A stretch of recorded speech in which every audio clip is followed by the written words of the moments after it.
tragédie humaine naît lorsque l'on tente de posséder ce qui ne nous appartient pas encore.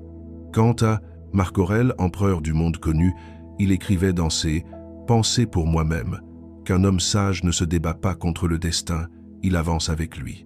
Pour eux, ce qui est pour toi ne nécessite jamais la violence, l'obsession ou l'angoisse, car toute chose possède son rythme, son moment, sa saison. Ce principe n'était pas une invitation à la passivité, mais à la lucidité. Tu dois agir, oui, mais sans t'attacher aux résultats. Le stoïcisme enseignait que la souffrance naît de la confusion entre ce que tu contrôles et ce que tu tentes, malgré tout, de contrôler. Pourtant, notre époque hyperconnectée a effacé cette sagesse. On nous dit de provoquer, d'insister, de conquérir, de posséder, comme si la vie était une marchandise qu'il suffit de réclamer plus fort pour obtenir. Et lorsque les choses n'arrivent pas au moment voulu, tu te crois puni, oublié, insuffisant. Mais ce n'est pas la vérité.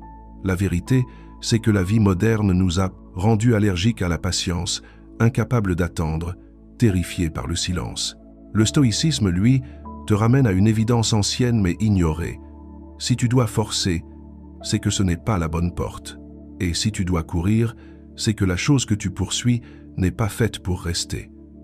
Tu l'as sûrement déjà vécu, plus tu veux